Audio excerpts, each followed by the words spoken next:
வணக்கம் மக்களே, பாருங்கள் நாங்கள் இன்னைக்கு ஒரு குழம்பு வைக்க போகிறோம். பருப்பு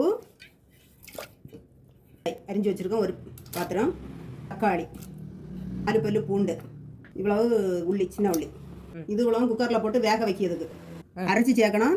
தேங்காய், சின்ன வெங்காயம், ஜீரகம், 4 பல்லு பூண்டு, மிளகுத்தூள், மஞ்சள் தூள், காயப்பொடி சேர்க்குறோம். எல்லாத்தையும் மொத்தத்துக்கு குறப்பாக அரைச்சி எடுக்கணும். இப்படி 4 விசில் போனதுக்கு பிறகு இதை ஆஃப் ஆக்கணும். எல்லாம் வெந்து மசிஞ்சாச்சு. இனி இதுக்கு கூட அரைப்பு சேர்க்கணும். அரைச்சி வச்சுருக்க அரைப்பு சேர்க்குறோம். மத்து இருந்தால் மத்து வச்சு கடையலாம். இது மத்து இல்லை, அதனால கரண்டி வச்சு கடையிறோம். தேவைக்கு உப்பு போடுறோம். குழம்பு போல் வைக்கணும். பாருங்க, இது கொதித்து குழம்பு பருவத்துக்கு ஆவியாச்சு. கொஞ்சோண்டு நெய் ஊற்றுறோம். கடுகு போடுறோம்.